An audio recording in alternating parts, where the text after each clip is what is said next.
Good evening once again, Carl's Conversations. Good evening, Facebook and YouTube. Welcome back to part two of a conversation that we started last night. What's happening to our democracy? A president out of control. And so we started this conversation yesterday, and it got pretty interesting. Even the title will spark a little interest. And the conversation was it was complete, huh? But it got so good to me that it was obvious that we needed to do part two. And so what we are talking about is, what's going on in the process of the transfer of power at the presidential level. We know that what we're seeing here is a little unusual. We saw just little bits of this back in 2000, but I would say to anybody who remembers 2000, this is not exactly compatible. And so, some different things going on, right?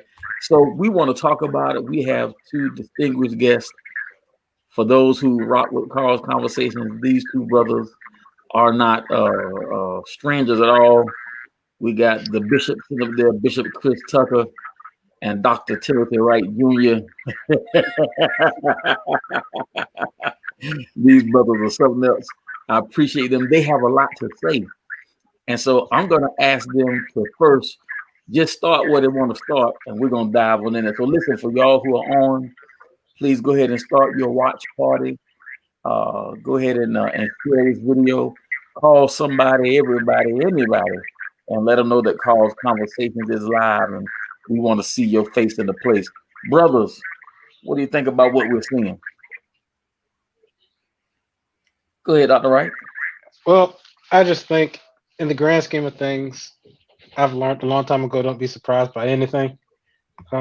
As was stated yesterday, I think that it was in the cards for there to be confusion, and I just think that's a part of what gives President Trump his bravado is confusion.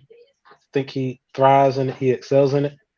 I just think above all, nobody should think that anything is solid until we know whose hand is on the Bible January 20th. Until then, I'm just sitting back watching the circus. And that it is. Bishop Tucker, what do you think? Uh, I kind of feel the same way. I I think nothing that is going on right now is catching me by surprise. Uh, Trump has not not just tipped his hand, but he's literally told you what play he's going to run, and so you can't stop it. Ever since he was elected in 2016, he sowed the seeds of untrust, of distrust, in our electoral process, and you know, mail-in votes and all of this other stuff. He's sown this division, and so um, this is not surprising to me. He's hinted that if he lost, that he would not concede. He's told us that, and even excuse me, even in what we've seen as far as him firing different people, I'm not surprised by that. This is a classic sore loser case, and right now I'm just waiting on December 8th for the Electoral College to start doing what they're going to do, and hoping that the ruling of the Supreme Court back in 2016 about states being able to replace faithless electors, that they actually hold to that, and like like our brother said, you know, we got another race come January 5th. We focused on that after the Electoral College vote, and then from there it's the home stretch of January 20th. I will admit, brothers, it looks like so much of a sham to me until I have gotten a bit frustrated. And let me tell you what I see, and that's just once again the world according to Carl. I think that he absolutely, when he being our sitting president, I think he absolutely knows that he's lost. I do understand, within the first few days, if information was brought to him that there absolutely was some voter fraud going on. I don't have any problem with him exercising his legal right to pursue remedies for that in court. That's the way it's supposed to go. The founders were pretty wise. That's one of the reasons why the electors don't meet until December to give the campaigns some time to settle any differences from the campaign. We understand that, but when we see what we see at this point, it looks to be a bit of a sham. Several of the lawyers who started with him have backed out because, according to what they said, this looks unwinnable. He has inserted Rudy Giuliani, who has not been a trial lawyer for quite a while now, and made himself look quite buffoonish in that press conference with that dye running down his face. Oh my God! And so it's almost like now he's just going to stick his thumb in the eye of America and in the eye of the process because he can. If I thought that he was truly convicted, that somebody did him wrong, I'll be honest with you, even though I disagreed, I would understand. But I think that with the information that he has available, he knows the brethren from his own party are telling him, Georgia is run by Republicans. Arizona is run by Republicans, all right? Even though you can point the finger at Pennsylvania and Michigan and Wisconsin because they're run by Democrats, you're talking about a process. The same process that put you in the White House in 2016 is the same process that's being run now. So I believe he's disingenuous, and to have this amount of there's a lot of words I can use, but I know that I represent so many things. So I want to be careful at this level to be that childish. That's a good word. To be that childish is not only an embarrassment, but it's dangerous. I hope that as we go forward, that we'll never see this again. But I do think that he absolutely knows that he's beat. Now, Brother Wright, you just said something. Good evening, Paulette, our sister, and Chris's mama. Now, you just said you're going to sit back and wait and not to be too confident. I want to dig into that, if you will. Tell me exactly what you mean by that. Well, I don't feel it's going to overturn. So partially, I'm just a little over the election cycle anyway. But I think it's just I'm disenchanted with it all. First off, to say that there's widespread fraud, widespread fraud would have to include the states that you won too. So why is it only fraud in the states that you lost? Additionally, I think I've grown such a numb ear to a lot of what I won't even call it left or right. I'll just say his supporters or his base.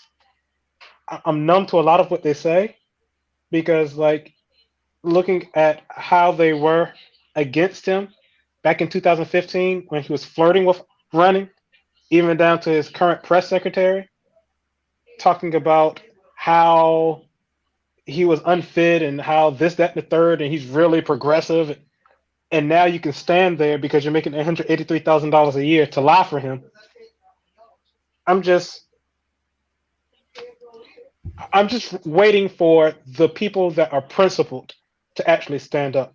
But I think this has more to do with him trying to buy time when it comes to the consolation prize he has waiting for him in New York with those investigations. Uh, so I just think he doesn't want to be tall enough to ride that ride, but he's going to have to ride that ride. So I think anything that he can do to stay in office long enough to, escape the statutes of limitations on that stuff that's happening in New York, he's going to try to do, but I just don't think it's going to go that well for him. Got it. Understood. What about yourself, Bro Tucker? I take a little bit different approach. I don't get tired of this. To be honest, this is fun to me. Seeing. I don't want to say the political circus, but this is fun. I hawk it daily that in the Supreme Court. Anyway, one thing I do want to say is I think that some of the principal people have already started to stand up. I look at people like Mitt Romney's, who have kind of taken on that John McCainish maverick type spirit in his own party. I would even dare to say the late Senator Ted Kennedy, who they called the Lion of the Senate.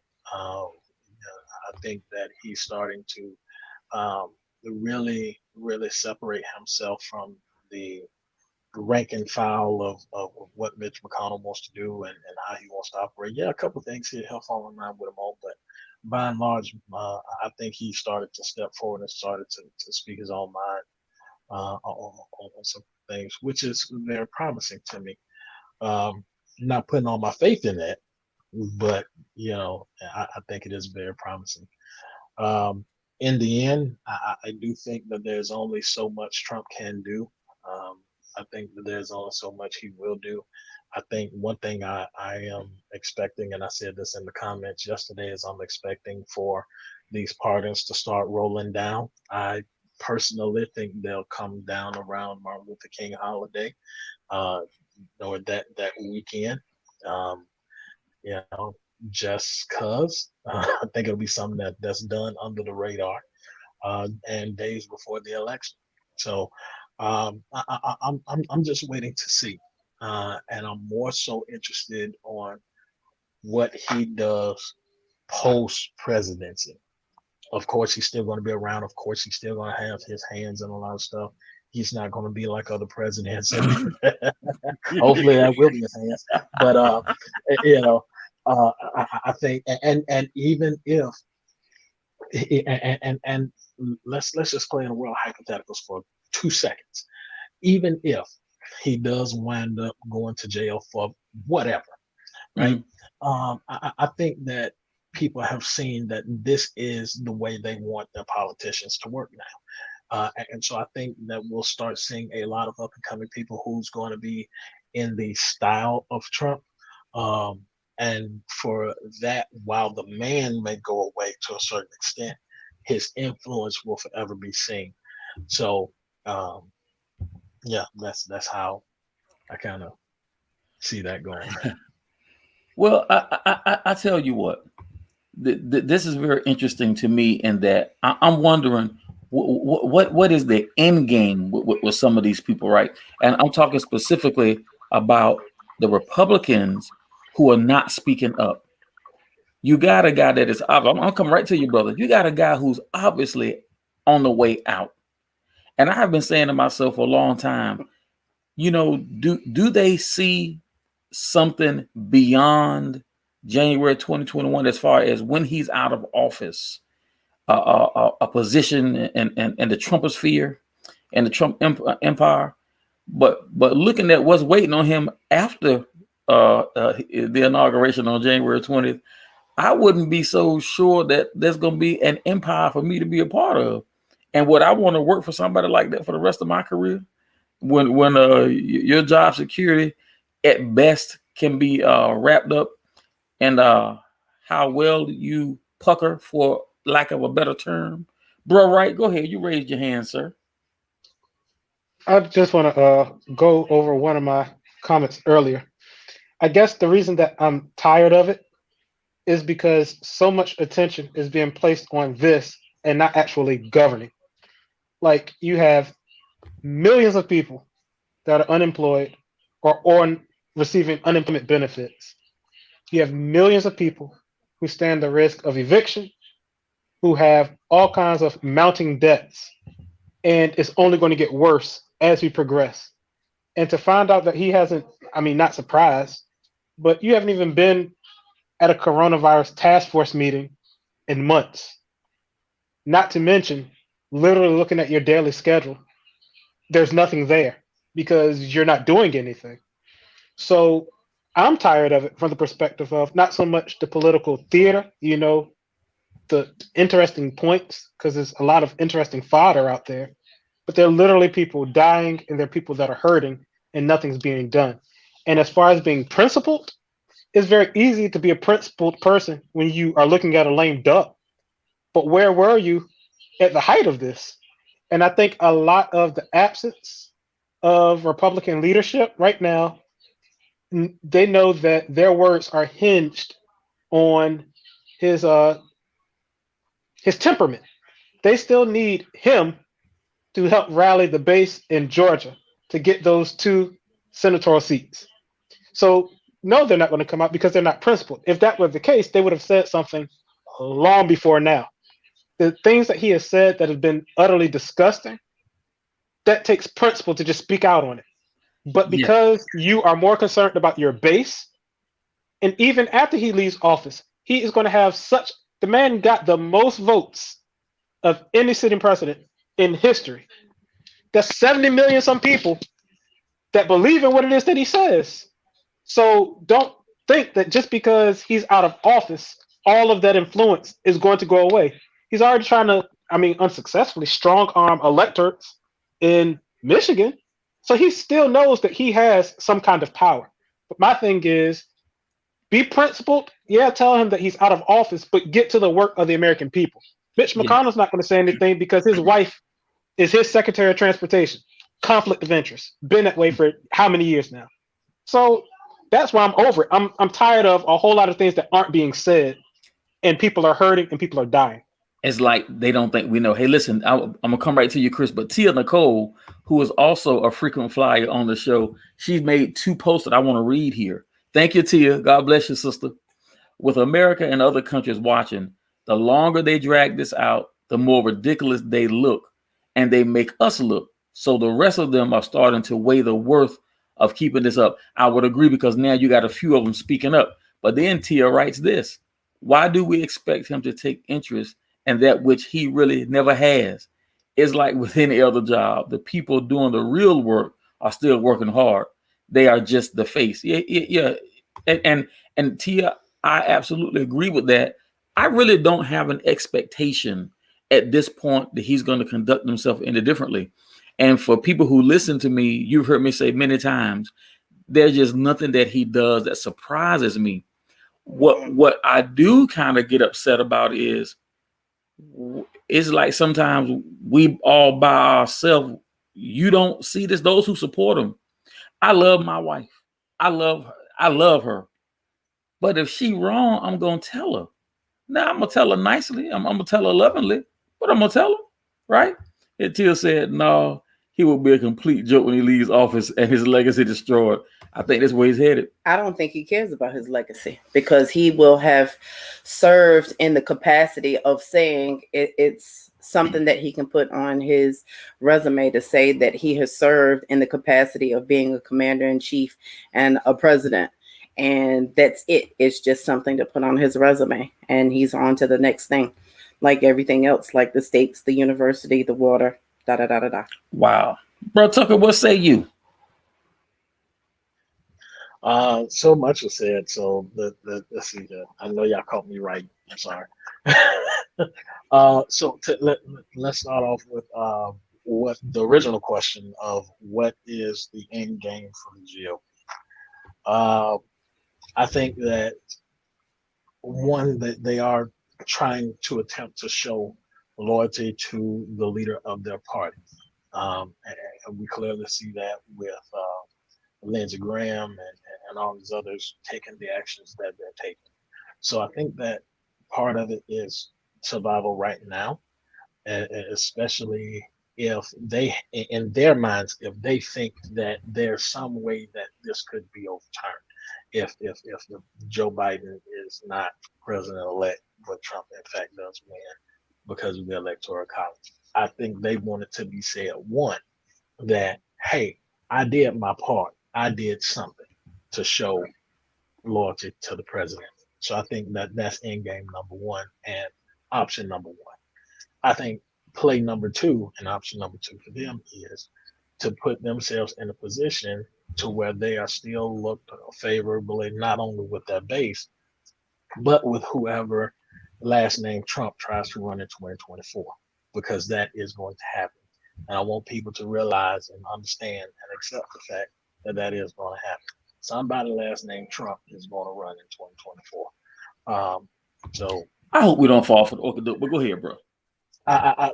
And see, I don't think a lot of people are going to, but I think what's going to happen is, I think come January 20th, he's January 21st, whatever, he's going to have a meeting, and his people are going to say, look, you have you had 70 million votes. That's something for you to build on. Even if he skirts past these indictments that's going on in New York, whatever's going on with you or whatever, if he skirts past that, they're going to say you have something to build on. You got 70 million people that see you as the right person for the job. If Joe Biden already said that he's not running again, which means Kamala Harris is going to be the presumptive front runner. So that's all you have to worry about. Even if he don't, you got to look at Don Jr. or Ivanka, who they already said she's moving down to Florida so she can test her political clout down there. So somebody last name Trump is going to run in 2024. And the only thing that they got to do is keep those 70 million people engaged, keep those senators who are playing their part now engaged and doing their part of showing loyalty or whatever. So I think that's the end game. Keep these 70 million people on the hook. Keep them baited. Bleed them Keep dry. them, bleed them dry. Make them show up. Make them show up to the polls in Georgia on January 5th, and then keep them 70 million people engaged. You know, the Breitbarts and the Fox Newses and the One American News and all them other people, they are going to have a field day for the next 4 years, or point out everything that Joe Biden and Kamala Harris is not doing, or whatever, how they're moving the country in the wrong direction, whatever. And then they are just going to keep them engaged long enough for 2024 to come around, send them jokers back out to the polls, and have them elect another Trump, whether it's the 1, 2, whatever. And that's going to be it. And yes, that Trump's influence on politics is here to stay, unfortunately, at least in the Republican Party. Go ahead, bro. Right. I actually want to chime in on what Tia said. Two things. One, I agree. The longer that they drag this out, the worse it makes us look. But I think greater than that, more of a threat is posed. Because just as soon as it was announced that we were pulling troops out the Middle East, bombing started. So I personally think that a lot of what we see right now is purposefully done. The longer we drag it out, the less time he has to prepare, he being Joe Biden. So I can give him a very bad situation. And then we have something that we can blame him for because he didn't lead. But I think in addition to that, the other comment that you made, which I think is the sentiment of a lot of people, and I think that's the mistake because that's how he got elected anyway, to think that he will become a bandit once he leaves office. And I'm not saying that to patronize you. That's not my intent. But just in the sake of conversation, I don't think that's going to be the case. I agree with my brother Chris. That's 70 million people that were engaged. Now imagine if instead of telling people not to vote by mail, he told them exhaust every option and every opportunity that you have to vote. You could be looking at a much closer race right now had he not talked all his people out of voting by the same method he's been voting for however many years. But the point that I'm making is his influence will remain. I do agree that there will be a Trump, but I don't think that people can let their guards down and just assume that it's going to go back to normal. I think that Donald Trump has permanently broken the mold of what politics is. I think there's some good aspects to that, as well as some that are not so good. I think anybody who has money, means, and an idea, a TikTok following, can run for office, which may not necessarily be the best thing. Because even to hear Matthew McConaughey, an actor, talking about possibly running for the governorship in Texas, like it's not to say that a politician can't have a former life and entertainment or what have you. We had Ronald Reagan. He did a number on the black community, but at least he was an actor first, so we know he did Reaganomics, something. baby. But The point is, I don't think that we can just think it'll go back to normal and they will abandon him because there's only this many senators, but there's 70 million people that voted. And those are the ones that you can't overlook. Right. Tia said They he's a might not like puppet. him. They Yeah. don't like him. They just hate for the black person to be in office more. They weren't even thinking about Joe, really. The racist sights were set on Kamala. Even the few hating black folks, which are mostly men, voted against a black woman, not necessarily for him. That's what I feel. Well, Tia put it down. Since we're talking, let's talk about it. You don't get me started. I'll mute my mic. I was gonna say, no, let's go ahead full steam ahead. First of all, I want to back up, and I agree with what Bro Wright said. I do definitely agree that they're trying to give Joe Biden a bad situation. And again, none of this is taken, at least me, and it shouldn't take anybody out there in the listening audience by surprise. It should not take us by surprise that he's going to pull out troops in the Middle East, a critical place, right? Very critical place. I wouldn't be surprised that we even hear something coming out of North Korea or something with North Korea, China, or Japan. I wouldn't be surprised because these are critical foreign situations that we have right now that are only being upheld because Trump has cozied up to them for the most part and gave them legitimacy, especially in places like North Korea. So yeah, he's absolutely trying to give Biden a bad situation, and it's obvious and evident. And I think that first of all, we shouldn't be blind to that, and I think that we need to start taking notes now as to everything that's being done. So that when time go to the polls, we're not just thinking about what happened the last 6 months, but we're talking about stuff that happened the past 4.5 years, right? And so, yeah, they're absolutely trying to get Joe Biden that situation. Now, let's talk about what Sister Tia said, who I absolutely believe should have been on this call, by the way. Sister Tia, you hear me? I sent the link. Tia, come on, you know, we all, throw a head on. you Come know, on. we always have a good time when Tia get on.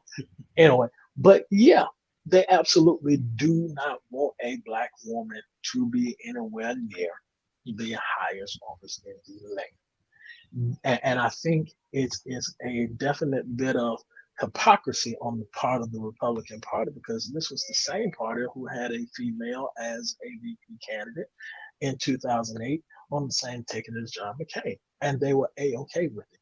It didn't matter how much of a fool she made herself look or how much of a fool she put that campaign in, they still rallied behind the fact that this was a female running for vice president, a heartbeat away from being the most powerful person on earth. Now the shoe is on the other foot. Well, let's even back up a little bit more. When we had Hillary Clinton in 2016, so many people did not want to vote for Hillary until they purposefully split the Democratic Party in between Hillary and Bernie, right? So, and that's even on the Democratic side, right? So now we have Kamala as the vice president elect, and they don't even want to give her just due, saying that she slept her way to the top. And let's go ahead and talk about that. Saying how she slept her way to the top, even though the person that she was with, she had severed that relationship with years prior. I think it was like a year or two prior. So how do you say that she slept her way to the top when that relationship was over by the time she started running for district attorney? Well over. Okay, brokers, hold what you got, cause I got to see. Let bro Wright come on in here. Come on, sir. Come on. There's a conversation. Come on, do it. Come on, do it. Yeah, please cut me off because my engine was getting. All right. Anybody that is a Facebook friend of mine knows that I voted. Well, first off, I will say this: I don't normally publicize who I vote for because I just feel it's nobody's business. But I will say that this year, with great reluctance, I voted for Joe Biden, but I did not cast my vote for Kamala Harris. Now, here's my thing.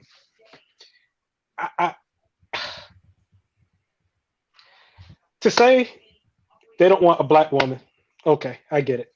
And I'm not trying to hear, do an acid test of someone's blackness versus another, because that's what was done when it came to Barack Obama. I'm not trying to go down that road. That's not it. But I feel that it's very, very, very important for people in the black community, especially, to look beyond their heart, sentiment, and go back to facts and record, right? The first thing that I feel is very suspect anyway, you're not going to get on stage and call me a racist and talk about all that I am and how negative I am. And then I'm going to pick you to be a heartbeat away from my job. I'm sorry. On principle, I just can't do that. Well, some people, oh, that's just politics. No, it's opportunism. Why? Because that very night you had T-shirts for sale talking about I was that girl. Pandering. To be able to laugh and joke about how you smoke weed, but how many nonviolent offenders are locked up for doing the same thing that you did, to me, well, she's just doing her job. She's a prosecutor. Okay, well, whatever. Suppressing evidence so people can't get off of death row. But the biggest indictment for me that shows she's compromised, Donald Trump contributed to her campaign, Ivanka Trump contributed to her campaign. Then you have Mnuchin, the current Secretary of the Treasury, that was kicking people out of their houses as a banker in California. Charges are brought to you as the state attorney general, and you refuse to even look at the case, not even press charges. You didn't even look to investigate. All three of those are Republicans. All three of them financially backed you. To me, that shows compromise. So I don't feel that it should be a matter of black and white when it comes to her particularly. I think it's more so your track record beyond shimmying and, well, not shimmying, whatever they do. Well, let me ask this, and I do understand your reluctance to support Vice President-elect Harris. I'm not saying that I agree or disagree. I'm saying I understand. Do you believe that politicians, including her and like her, can redeem themselves? Is there anything that she could do in her service over the next 4 years as the Vice President of the United States? Or has there been anything that she has done in the Senate over these last couple of years that lead you? And I want to hear what Chris Tucker has to say about it too. I know you feel differently about it, Chris, but we're talking to you particularly, bro, right? Is there anything that you have seen or do you think you can see that will make you say, okay, that was then, this is now, maybe she's on a different track? I don't know. I really don't know. Because when I know that my people, personally, my people have been incarcerated at your hand for some things that I feel are not even just. Like, there have been stories that I've read from reputable sources, like newspapers from California, not just QAnon, but like parents that are hardworking, they're at work. They may have an unruly child or whatnot that may say they're going to school, but then ditch out at the last minute. And these are parents that you're incarcerating, but you're for the people. So, in order for me to see something, I really don't know what can be done. I really don't. And I feel everybody is due redemption. I feel everybody should be extended grace. I just don't know what that would look like, what she could do to make me change my thought. Because I just see I can be all things to all people to get what it is that I want. And I just feel I understand politics is a dirty game, but I also feel there's a thin line between pandering and authenticity. And I just feel she flirts it a lot. My personal Understood. opinion. Since this is a safe Carl's Conversations is a safe place to have difficult conversations. Hey, bro, Tucker, coming back to you. Tia just wrote, they pick out all of that, talk about what Brother Wright was talking about, but fail to talk about all she's done for the underserved community, of which one of my former soldiers' brother was a recipient thereof. And then she just wrote, that data is data they want you to see. Unless you are inside, you'll always get someone else's narrative. And Tia, thank you for that, because I think that's a good point also. And there's room for all of it. What say you, Brother Tucker? Um, so let's start from the beginning here. For a lot of one, yeah, I do disagree um, with a lot of what Brother Wright has said, and of course that comes with no love lost. We know that. And the first thing that I would say is was that actually her position, or was that the system she operated? You know, as far as the indictments or the arrest, you know, what was that really what she did, or was that official her actual belief and conviction, or was she operating within a system that kind of, and I say that because there's a lot of things that even in the Marine Corps, and let's just within the Marine Corps, there's a lot of things that I would do or would not have done. But then there's a lot of things that, according to the Uniform Code of Military Justice, I was required to do. You know, and I did it and was uncomfortable the entire time in doing or not doing. You know, so that's the reason why personally I take that approach. Um, what what was that, right? And then to answer the question that Carl posed, can she change? Yeah, she can. Because I also look at, okay, as a district attorney, sure, even if that was your official position at that particular time, yeah, that was what she did then. Then I go to her record in the Senate and I look at what she's done, the bills that she sponsored, or co-sponsored, or joined in on, voted yes or no on, to serve that underprivileged community.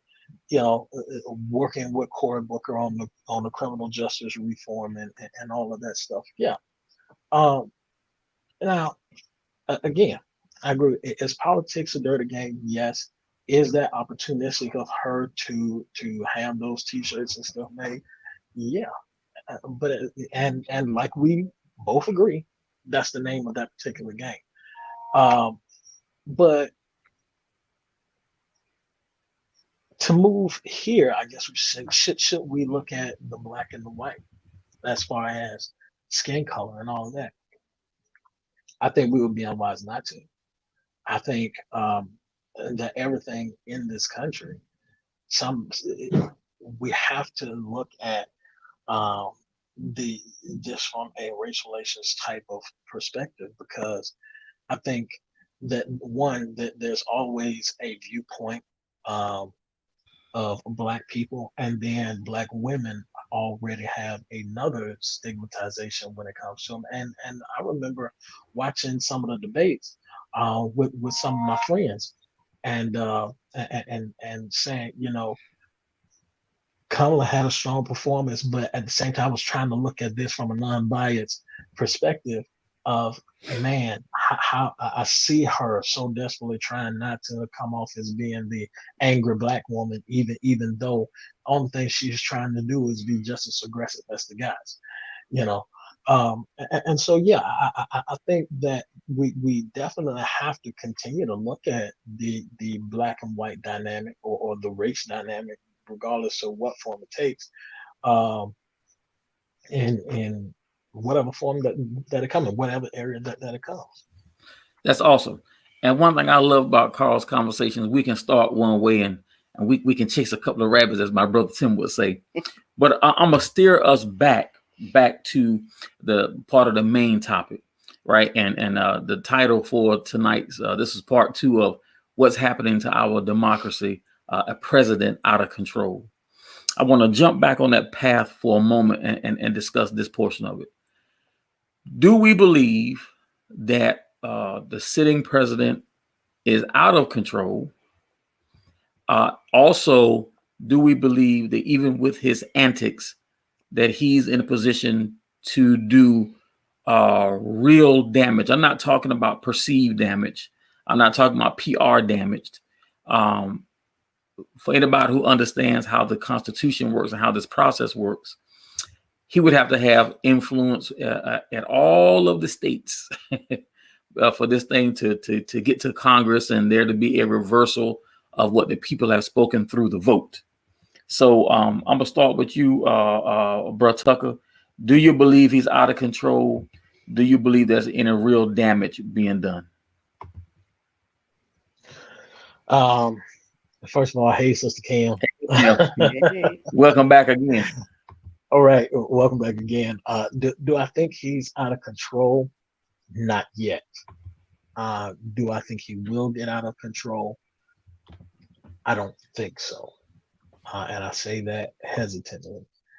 Do I think that there is real damage that he can do? Yeah, he's doing it already. Been doing it. I mean, and we look at COVID and how his mishandling of that from the beginning has already done damage. Almost 300,000 people dead because of it. So yeah, he's already done real damage. Now you pull troops out of the Middle East, destabilizing the region. Uh, Real damage. How many innocent people in the Middle East have died now? How many civilians have died because you refuse to keep the troops there? So yeah, he's already done damage, and that's just on a global stage, and again, COVID on a national stage. Not to mention what the Republicans have long done to uh, reduce funding for social programs that will enable people to stay in their homes, for people to get resources, keep their jobs, et cetera, all the economic stuff. But yeah, he's all. Is he out of control? Not yet. Okay, got it. What you think, bro? Right? Is he out of control? Has any real damage been done? Do you believe any real damage can be done at this point? I don't think he ever really had control. Hey, I Just know get she ready to ready to get bite my head interesting. off. Go ahead. Come on, come on. But I don't think he's out of control. I just I, I think for the longest he's a non-factor to the point that his control only comes from the attention that he's given. A lot of times, granted, there's some things that are done in the shadows that we don't know, but I mean, he's golfing every day. Like, what are you in control of? As far as the damage, in addition to the things my brother Chris said, I think the greatest damage was just what was done to the electorate and what has been done to logic and reason. I think logic and reasoning are the biggest casualties of his presidency because even by the measure, when you can watch video of what you said back then, oh, he was duly elected president, oh, blah, blah, blah, blah. But like Hillary Clinton came out, she conceded. Barack Obama called you the next morning at 3 a.m., said congratulations. I just need y'all to keep that same energy. Like the same way that people are talking about how it's rigged, it's rigged, it's rigged, it's rigged. Once again, is it only rigged in states that you lost? Or how nothing, like I said before, when everybody's wrong, nobody's right. So when you can't believe something that's simply factually true, because there's always an angle, there's always some other cause, I think that to me is something that is lasting damage, not just on the political spectrum, but just in our culture at large. We can't take fact to be fact. There's always a set of alternative facts, and nothing can be proven. Everything is disproven. And that to me is he might not have been the one to push us into a dictatorship or make Olympus fall, but I definitely think that he put a lot of cracks in that ceiling because we're so accustomed to it being orderly. We think everybody's just going to do what they're supposed to do, or there'll be a smooth transition of power like there's been for 300 billion years. And then you meet somebody like him. And just like every copycat, mass murderer, somebody did it first. And they said, I can do that too. And I can do it better than you did it. So to me, that's the lasting damage. His legacy is going to encourage somebody else that's unfit, not really qualified to run because they have a billion followers on TikTok. They'll win. And then we'll see worse than what we've seen this time. I hope not, but I share that. Tia, we're gonna come to you in just a moment. Tisha gonna chime in here. Okay, so this is what I think. I would agree with what Chris and Brother Tim said. I think, in my personal opinion, I think that he has done some damage. With not making sure that people were taken care of due to COVID and as a result of COVID, making sure that people were taken care of in that aspect. Also, as far as the election, him not doing anything where he's out golfing, I think this is a part of his plot, because everybody's just saying, yep, he's out golfing now. Of course, in my personal opinion, as a narcissist, you kind of put what it is that you do out on Front Street to distract while you're out on Front Street. And then he's gonna catch you slipping one day because you expect for him to be out golfing, and then he's gonna be out doing something else completely different. Just doing something what we are not expecting for him to do, because we have seen him to be golfing and not transitioning the power over. And that's where I think that he's the closer that we get to the January date, I think that's where he's going to do more damage, because it's just like a little kid that's having a temper tantrum where they're tearing up kindergarten class. They will take anything down while they'll destroy all the tables, take all the crayons and toss them and roll around on the floor. They'll do all of that and then walk out, and it's just like, I left you a little bit of a mess, take some papers and toss them out, then walk out the room. It's like, So that's just what I see. It's enough to kind of catch you, flat-footed, then switch it up just a little bit. And then, that's my little input. Got it. Here will come Tia. Just before you start, Kimberly Bates, she says, I think he's done more damage globally than nationally. We're definitely the laughing stock of the world. So Tia, welcome in, my friend. Yeah. We know you have much to say. We just gonna give you the camera and the microphone. Just sit back for a minute. Come on. Yeah,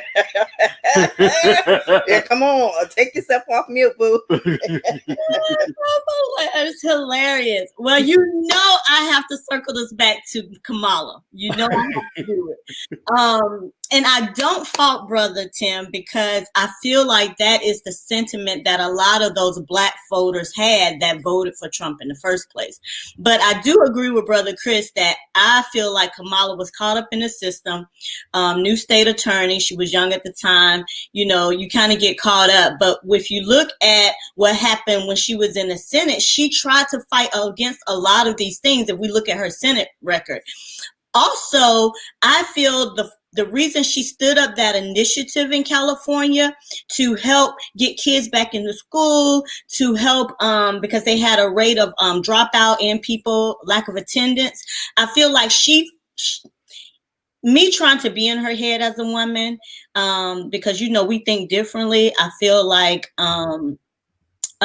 she did that to try to make a difference where it would actually be an impact. Focus on the youth, focus on the future of these generations, so that we don't have this generational curse that happens throughout from age to age. Hey, but so I think that's why she stood up that initiative the first way. If I can't attack it like this, let me attack it like this.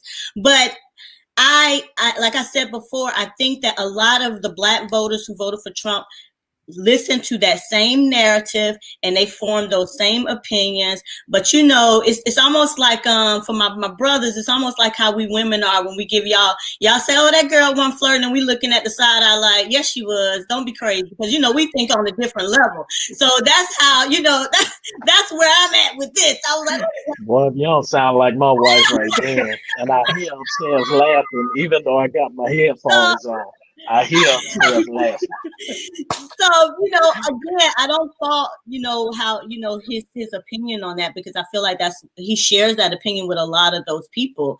So be it right or wrong, I'm not even saying that I'm right, but I do feel like it came down to, I do, like I said in our last meeting together, I feel like this should have been a no-brainer election. I mean, you see Trump and then you see Biden, and it should have really been a no-brainer because of Trump's record over the last 4 years.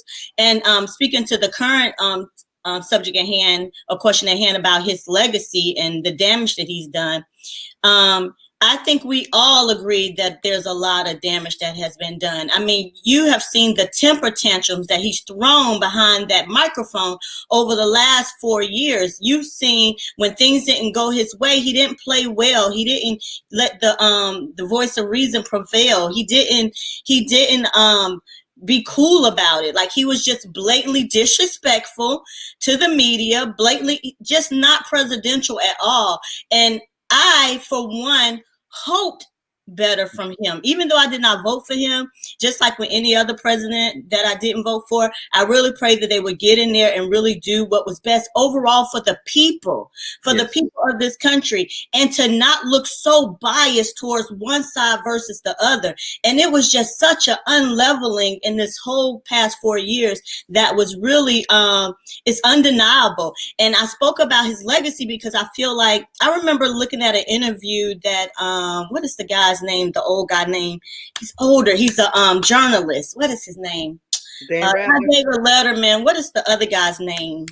I can't think of his name, but he did an interview with him and Melania, and they were talking about all the charities he had given to and all the money he had spent helping people.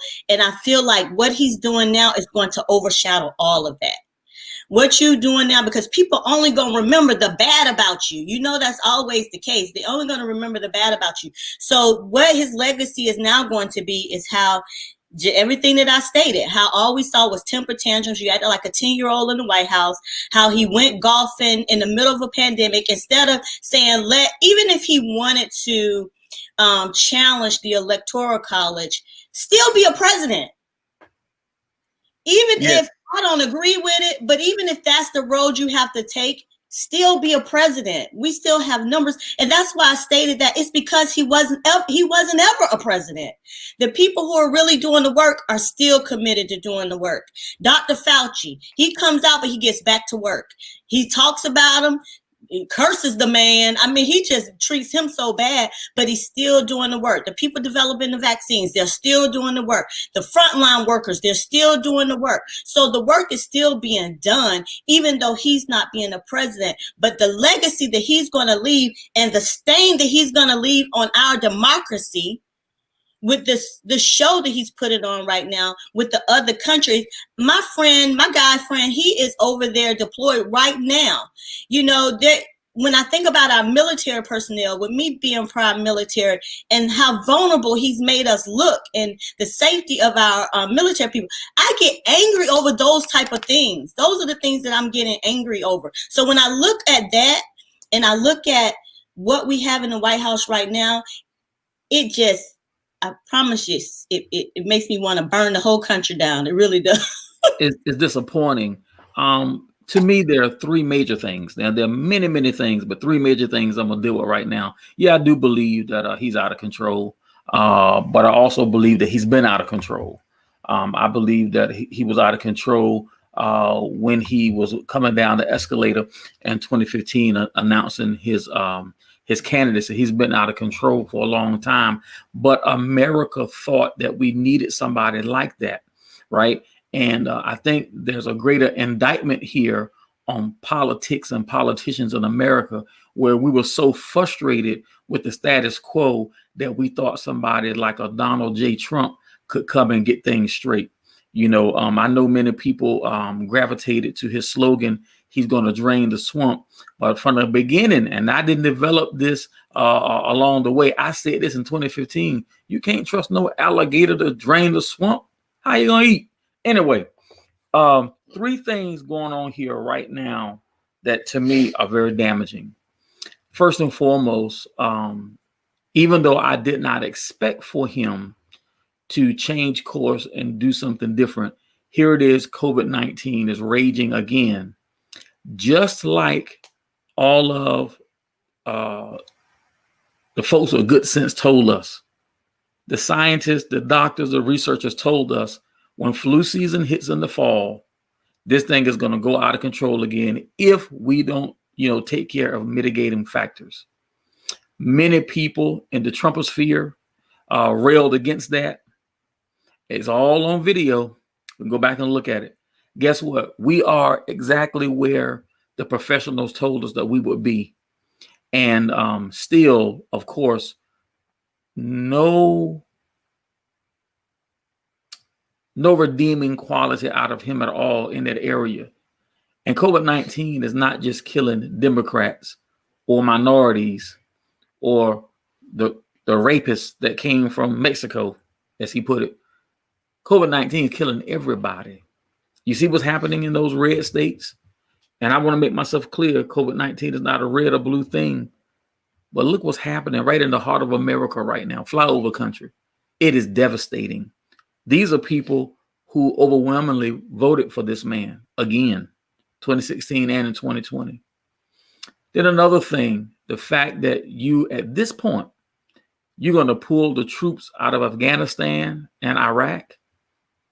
You had 4 years to do that if you thought it was that important.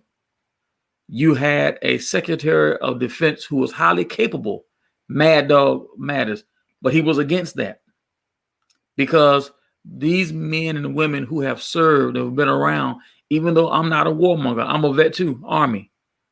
I despise war, but I know there's a need for it sometimes. And I don't believe that his decision to snatch the troops out of the Middle East, Afghanistan and Iraq specifically, I don't think that's based on what he thinks is best for America or what is best for the troops. I think this is another temper tantrum type thing. At this point, I would leave that to the incoming administration. And the third thing is the fact that we're not sharing information. Even if you believe that there's something naughty going on, we can believe all that we want to believe, but America is a land of laws. Haven't we heard that from the right? Law and order. Isn't he the self-called law and order president? You can think what you want to think, but that which you cannot prove in court. So at this point, hindering the president-elect and his transition team from getting the needed information. Now they're getting a lot of information. Don't y'all be fooled that they're getting it by clandestine ways. But that's a shame. On the national stage and on the world stage, you got a duly elected president-elect who has to go to clandestine means to get information that should be shared. And I'm maybe I shouldn't set myself up like this, but once you lose hope, you're in trouble. And that's the problem with some of these people who are following him. They've lost hope. That's why they're talking so crazy. I refuse to lose hope. I'm hoping that many of the leaders from the Republican Party will start, they probably won't do it before Thanksgiving. Maybe they'll get a little courage after Thanksgiving to start standing up and say, Mr. President, it is time to turn this thing over. You have exhausted all reasonable legal means. I didn't say all legal means. I said all reasonable legal means. At this point, it is pure buffoonery and it needs to go. And at some point, I think the Biden campaign is going to have to take legal action to make him do what is right. I'm going to leave that open for the panel. Now, that's my 2 cents. Does anybody have anything further to say about whether he's out of control and what's going on? It's open. Go ahead, T. Go ahead. Well, what I was going to say was, this is where the local elections are so important because we have governors, Republican governors, who are more reasonable and have more intellect and more common sense than we do in the White House. And even with the mask mandates, I remember so many of them were so against it, following his lead. And now you have seen a complete 180, and a lot of them, the one that sticks out to me the most is the Iowa governor. I can't remember her name. Kim Reynolds. She did a complete 180 on the mask mandate. So this is where it becomes, I have to thank God we have governors who have common sense. Our governor, Governor Northam, same thing. He's a Democratic governor, but he from the jump wore masks. He from the jump talked about how he cared about his people. And we know a lot of this falls at the state level when it comes to a lot of this COVID stuff. I mean, it's going to be the same thing even when the vaccines get released. They're going to leave it up to the states to determine. Thank God for that, because again, as we've seen with a lot of these Republican governors, Governor Hogan at Maryland, Pennsylvania governor, all of them have said, listen, ridiculous. Pennsylvania governor was on his side for a long time until this election nonsense. And then he's like, listen, my state is valid, because now you're starting to create enemies by calling states frauds, so they are saying, no, no, no, no. So I think there is hope. You know me, I'm always pushing hope, and that hope lies in our state government because they are going to be the true champions in all of this. When all else fails at the top, you just have to thank God that you have people who are at the next level who are a lot more intelligent, use a lot more common sense, and have a lot more compassion for the people of their states. Thank you, Tia. I agree with what Sister Tia said, especially dealing with Governor Northam, who himself is a doctor, and listening to the experts who said that they love coming to talk to him because he knows what questions to ask, that they don't have to, prompt and prime him with certain information to get him to ask certain questions. Being a doctor, having gone to medical school, he knows pretty much what questions to ask and how to ask them. So I'm really thankful and really grateful to him for that. But I kind of want to go back to something that Sister Kim said, and that was that she believes that Trump has done more damage globally than nationally. I definitely disagree with that, simply because if we wouldn't be the laughing stock of the world globally if he had not done some of the things nationally that he's done. You look at trying to take healthcare away from people who so desperately need it. I think they say 70 million people trying to take their health insurance. That's the type of stuff that will put us in situations like this where almost 300,000 people have died, unnecessarily died. Then we look at withholding stimulus funding for people who desperately need it to just simply buy groceries, and to maybe put some on the rent. This is stuff that is, and you look at who that is disproportionately affecting. That's disproportionately affecting us, right? So yeah, I think that all the other nations are absolutely laughing at us because of the things that we have and have not done here at home. And then they go back and they're looking at themselves like, okay, we ain't being that stupid, right? Okay, cool. Because they were like, yeah. I got you. It's just so. It's just so concerning, and we say here at my house all the time, you're one bad accident away, you're one bill away from being outside, and then to have something like this, and to have a president who tried to say that, oh, it's just going to go away. Dude, seriously, the flu that we've been stuck with for 100 years ain't went away. Most of us do better, right? And yet you still have 70 million people who feels that this election was stolen, that, oh, you don't have to do all of this. You go and you look at the videos of his rally. They're not socially distanced. They're not wearing masks. And then you wonder why people in red states, right, are being infected and dying, right, at high rates. Black people like Herman Cain. Come on, man. We have to look at this for what it is. This guy does not care, has never cared. His current schedule shows, and to be honest, I think his schedule probably looked like this before now. But good job at hiding it. right. They just did a good job of hiding it.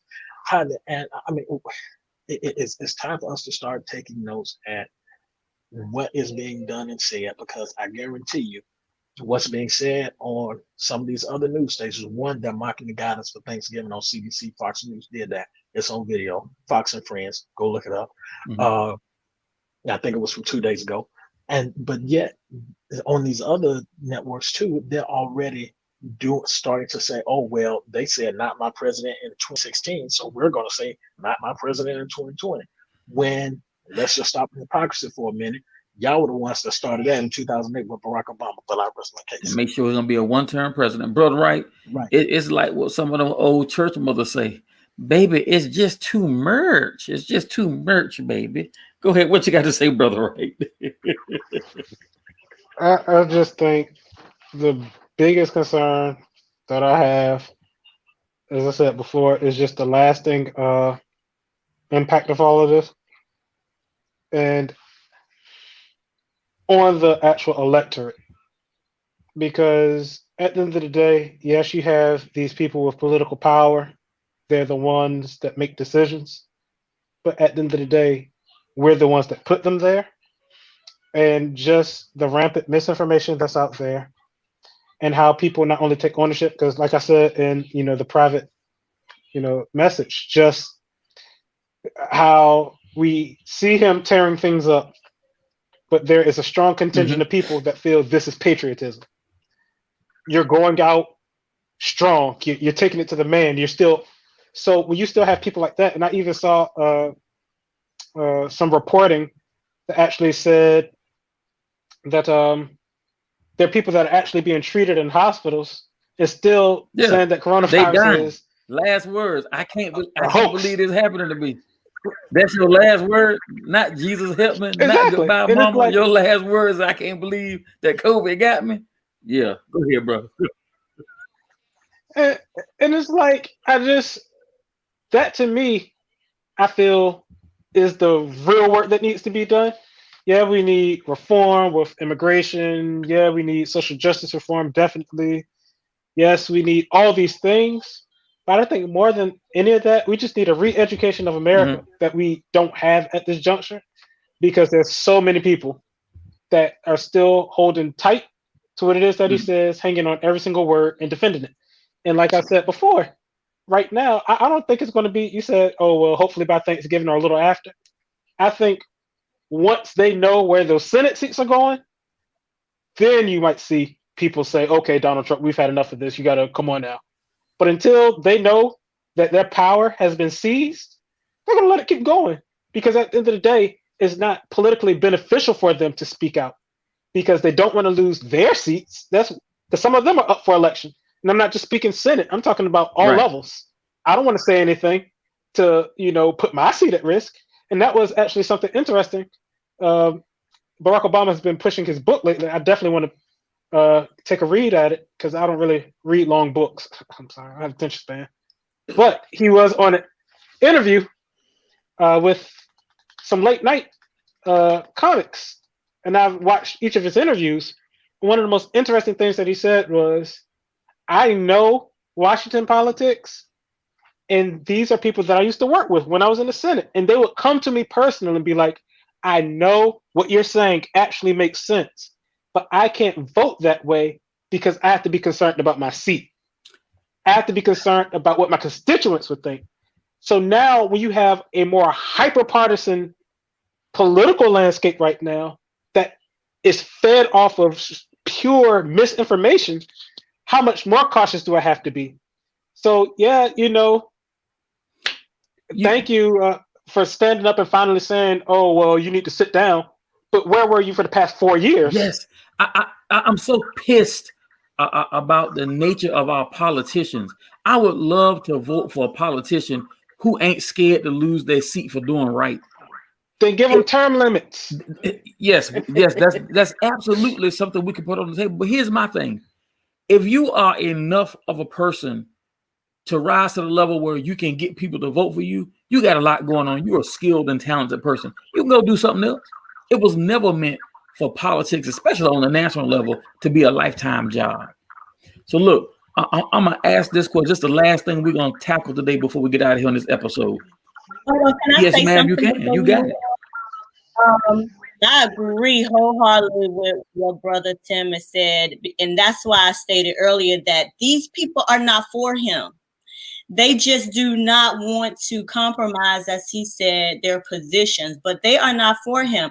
And something that Brother Chris said about 70 million people are calling the election fraud. I don't agree. I don't think so either. I think it may be more so 5 million. I think those 65 million were like, okay, yeah, we lost, but okay, let me ride it. Because again, people naturally do not want to associate with losers.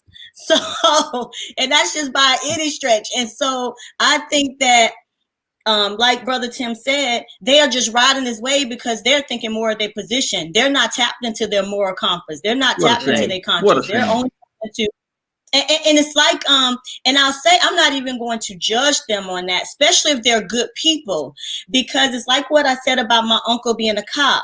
He's in a system that just does not work, and but his mentality is I'd rather be here because I can do some difference in my community, in my little small section. So let me tread and stay, hold what I got. He'll try to speak out against some things, but we know how it goes when you start speaking out against, especially in the police department. Now you become the target. So what he does is he treads lightly so that he can continue to make a difference in his small little area of responsibility, which is touching the community, speaking to the kids and things like that. So they're doing the same thing in politics.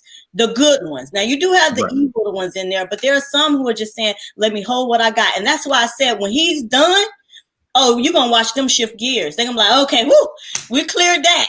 Let's I'm out of that woods. And then they're gonna go back to tapping back into their moral compass and trying to be there. But I will say this, I really think that this Constitution is about to be rewritten somewhere here soon, somewhere down the line. I think this has exposed us in a way. I don't know if you guys saw the TED Talk that Van Jones did when he talked about how they can challenge the election and how far it can definitely go and end up back in the House of Representatives, and he can end up being president again.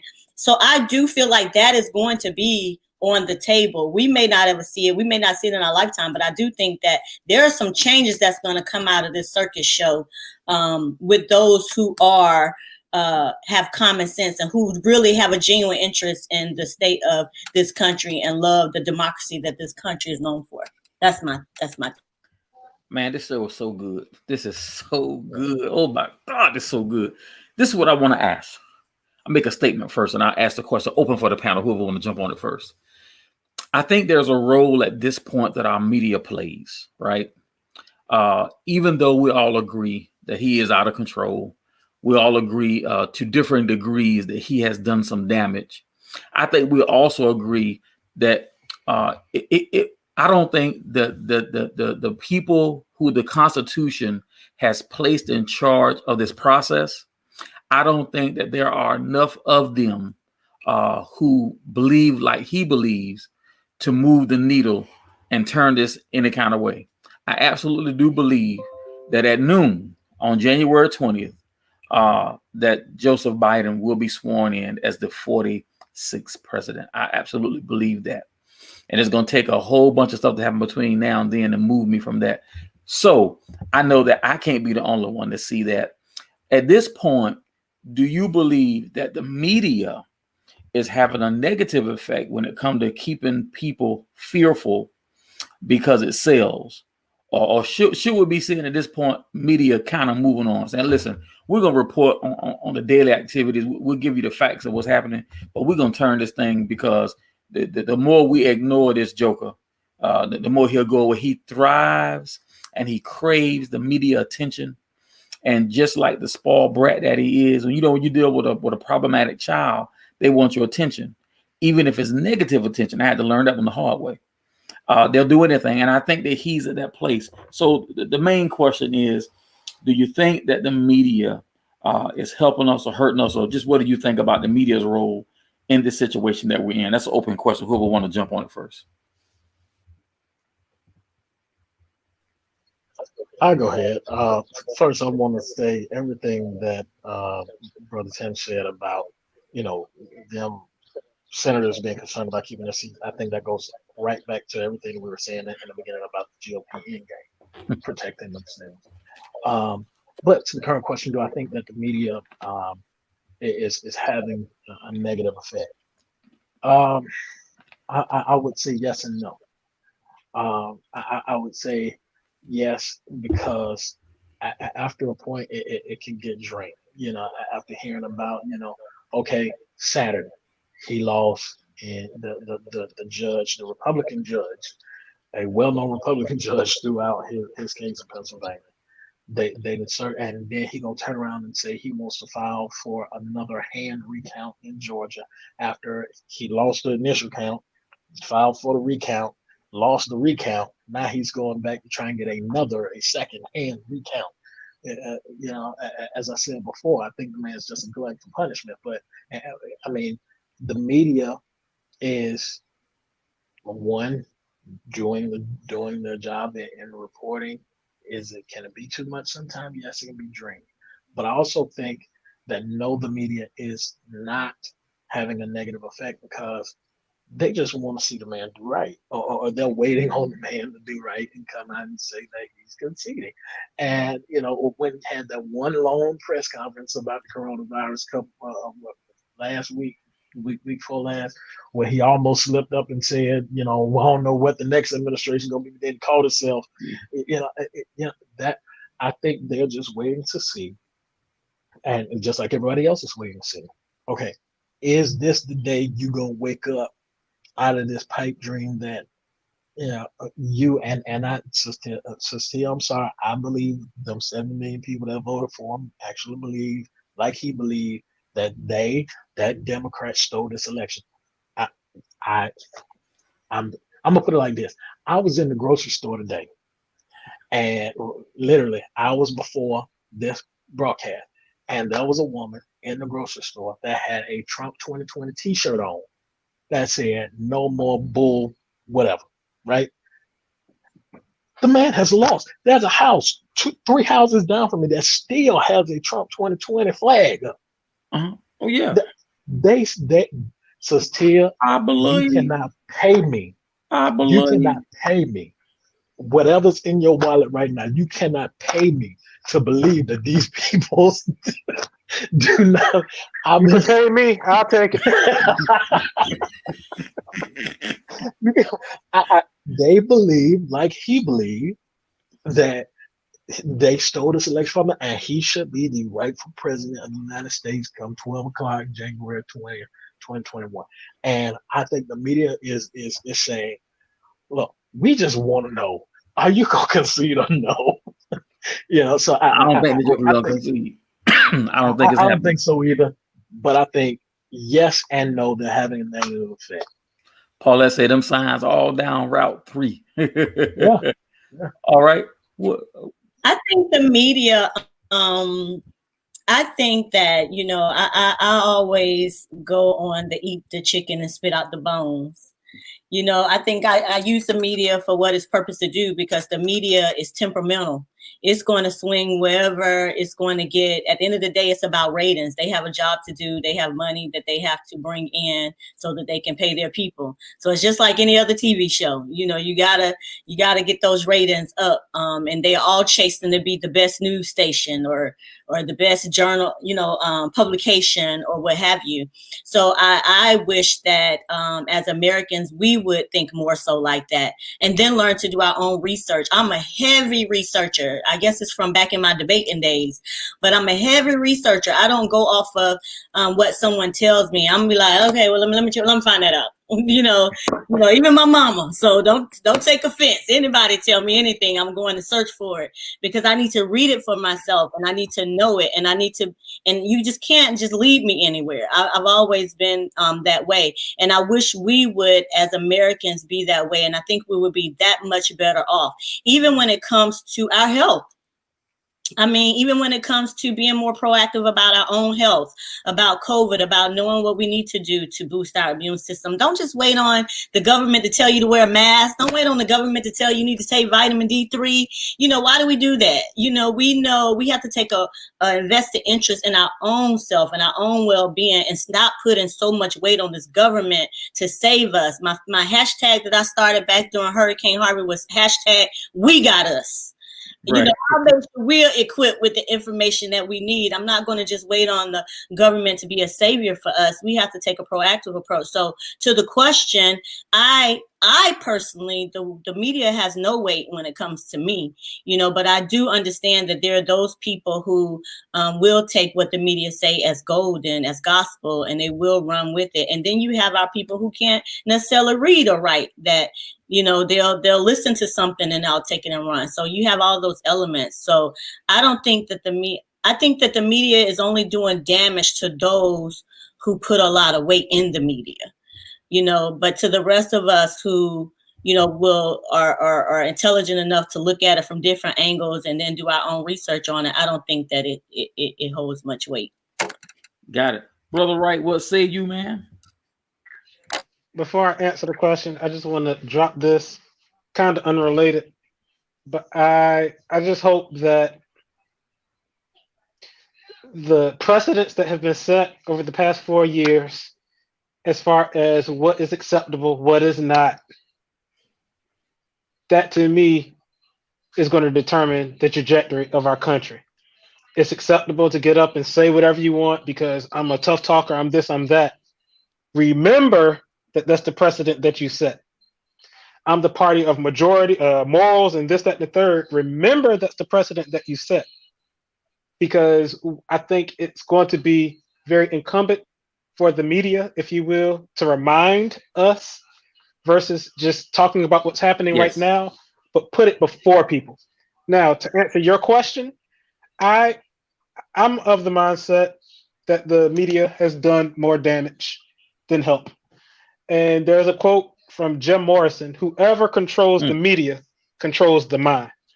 And if we really see this as mind control, and I'm not trying to say any QAnon or anything like that, but definitely if we see what is put out from the perspective of mind control versus actual informing, I think that we have a different take on it. Because even when I watch, CNN or Fox, because I like bouncing back and forth to see different perspectives. And, even I've had people to come to the house in times past, and I'm looking at Fox. Well, why are you looking at Fox? Like, why am I only going to drink from one pond? I want to know what somebody that might not necessarily agree with me is thinking. That way I know how to better craft my message so that I can reach them too. Because if I'm ever going to run for office, I want all of their votes, not just the ones that are supposed to vote for me. And I think that's the problem that both of these parties, they're not getting. But to answer the question, the thing that is most disgusting to me is nowadays it is more media synonymous with entertainment versus actually informing. There are no Walter Cronkrights. There are no Dan Rathers. There are no, what's my man, Canadian, was ABC all my life. Jennings. Was it Peter Jennings? They're gone. Yeah. Yes. Diane Breed. When you turn on the news, now granted, I just think personally, ABC is more balanced. I think most of the major three are more balanced in their reporting. But like to turn on and watch Don Lemon, really? Like, that's not news. You're getting up there and you're giving your opinion. You're trying to persuade. You're trying to influence. You're trying to manipulate. That's bottom line what it is. You could be so completely sold out to whatever it is that you believe, but in that time and space, just report the news. But on top of that, we're now in a cycle where there really isn't much news. He's not going to be the president. We know that. Every day, CNN, breaking news. This is Wolf Blitzer. It's not breaking news. It's the same thing that's been going on for the past 3 weeks. We know. So my thing is I need people, and my sister said, she's intelligent enough to go get her own facts. Well, there are a lot of people that aren't intelligent enough because they don't know where to source those facts because they think that they are getting that information, but they're just getting it from a bubble that Google has tracked everything that they look and keeps recycling and refeeding. I Google one thing on YouTube. Now every time I go on, hey, you want to start a business? Like that's just where we live right now. Right. So I just feel the media, and that's included too. Yes, it's done more damage than it has helped. Is it great that we have all this information at our fingertips? Yes. But if it's trash information, what good is it? Thank you. Hey, I want to say hello to my man Dane from Two Mics Up. He's in the audience today. God bless you, brother. And we're gonna have you on real soon. I will be contacting you. I need to hear what you're saying. This audience needs to hear. Listen, we're gonna wrap up here in just a moment. But before we do that, I want to have one round of each of you giving your parting remarks. There may have been something that we did not cover that you wanted to get out, or maybe somebody made a comment and you just can't let it go. You want to say what you got to say before we get out of here. So we'll go with Brother Tucker first, Brother Wright, and then Sister Tia. Go ahead, Brother Tucker. As always, thanks for having me on. I always have fun with this. I want to say to everybody, please, again, as we've all said, pay attention to what's going on, because the midterms are coming. 2024 will be here before you know it. Please, just as we're getting informed now, please stay informed.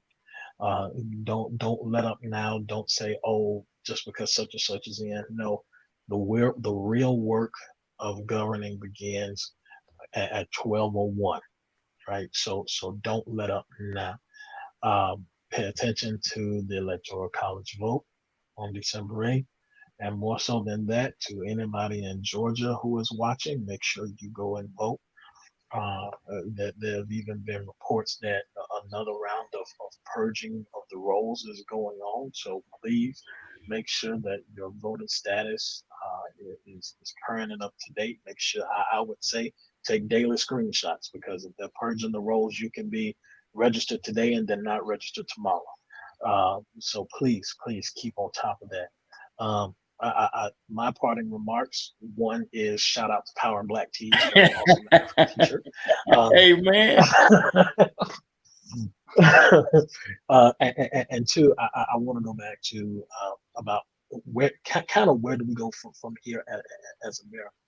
I think the world sees what's going on, and I think some of the hope in America has been restored with the election of Joe Biden for president. We see numerous world leaders have came out and immediately began to congratulate him. And I think that's a sign that they're kind of looking like finally we're about to get back to the America that we know. And so I too would push a little bit of hope to say that at the end of it all, I think we're going to be okay. But please hold your elected officials accountable to what they say that they're going to do, and don't fall for anything. Get informed, stay informed. Thank you, brother. Brother Wright. All right, as always, it's a pleasure to be up here.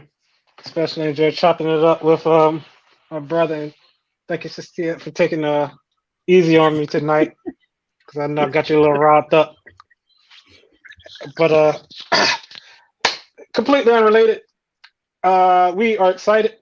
Personally, we're looking towards 2021. We have a governor election coming up in the state of Virginia. We have 3 candidates that I know of on the Democratic ticket. Primary is going to be June 8th, I think, 2021. But I think, regardless of political party, I think it's very exciting. I think that we're going to have our first female governor 2021. No disrespect to Justin Fairfax, but I just think there's some excitement in seeing women in position, and I think it's very much so time. You have one Republican candidate that's female, so I think either way it's going to be a very interesting election. But interestingly enough, all 3 candidates on the Democratic side, as of now, all Black or African American, however you like to say. So I just think it's a very interesting time for us to get engaged. Do your research on whatever candidate that you're interested in. One website of choice that I like is Ballotpedia. It really goes through a whole lot of what it is that they've done in the past to help you craft what it is that you want to approach and who you think is the best candidate. But let's not get so lost in the euphoria or the dysphoria, if you will, of this presidential election, that we forget that we have to have a governor elected next year in the Commonwealth of Virginia, because that governor wields a lot of power. And as we've seen, when it comes to response to pandemics, when it comes to making sure that you get various benefits, when it comes to advancing the Commonwealth forward, uh, like the great work that you all did in Northern Virginia with the no knocks, I still am so proud to know that I know some people that were influential into making that happen. But that was only able to be signed into law because you had a governor that saw fit to sign said law into law. So please get as excited about our governor election in 2021, if not more so, along with all of those state seats that are going to be open. That's my 2 cents. Thank you, Brother Wright. Sister Tia, what say you? You on mute, sweetheart? There you go. It's been a pleasure. I was the conversation crasher today. So but I enjoyed myself nonetheless. So we have work to do, people, community. And so, you know, it doesn't stop at the election. That's just a small, really, piece of the grand scheme of things. So what I have is to encourage, I'm always trying to encourage our people to be proactive. And so what I have is speaking to the parents and to our youth. Let's empower our youth, because that is where our future truly lies. I think one of the threats that is that a lot of our racist white people are concerned about is they're becoming the minority. You know, we're starting to have a lot of multiculturals, mixed races. You know, it's not just black and white anymore. And so I say empower your youth, encourage them to follow their passion so that they can get in these positions of power. If that's what they're passionate about, just let's really start to educate them and drive them towards knowing and being more voter literate, which is something that I wasn't even afforded when I was younger. I had to kind of grow into that. The other thing, because I wrote it all down, the other thing is own something.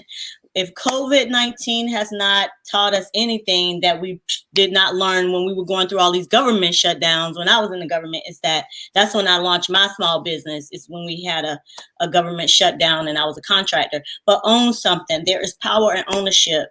And I also I encourage my daughter.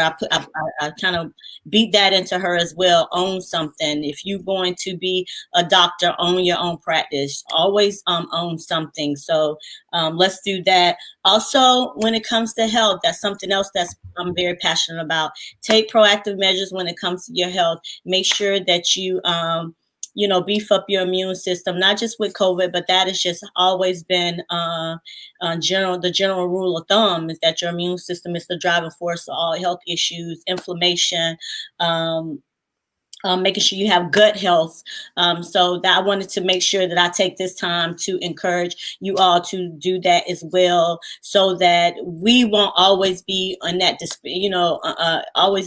have such a disparity amongst our people because of the fact that we do have a lot of health challenges. So that's my 2 cents. It's always been great. I'm kind of over the elections at this point, and I'm just ready to just ride on into 2021. Oh, and as I said in our last conversation, I think Joe Biden and Kamala Harris have something to prove. I hate to say that, but she definitely is the first female vice president. So all eyes are going to be on her. She's a Black and she's a female. So she kind of has it as a double-edged sword. So she definitely has something to prove. And I'm praying for her just like I prayed for Trump. I mean, I don't know what God saw something else. I don't know. I left that in his hands. But, I did pray for the brother.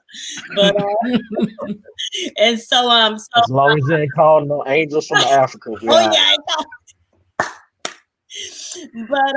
But I am hopeful that we'll get at least better than what we've had the last 4 years. So I'm thankful for that. And I thank you, Carl, for continuing to walk in your calling and your passion when it comes to this. Thank you for your beautiful bride who is the backbone of this, I'm sure, because we always are. Yes, we are. I ain't saying to say it. And thank you, my good brother, Chris and Tim. It's been a pleasure. And everybody in the land, have a great night and be blessed. Hey, listen, I tell everybody, I'm not ashamed to say it. I'm so glad that I married somebody smarter and better looking than me. So I want to say that. Did you have something to say, baby? He ain't lying. All right. So I so much appreciate not only the audience, I appreciate my panelists. Listen, time is valuable, and we're busy people, and they have taken a huge chunk of their Sunday evening. They could have been doing anything, but they decided to spend it with Tisha and I on Carl's Conversations. And I believe that everything that all three of these panelists added tonight was something that helped us.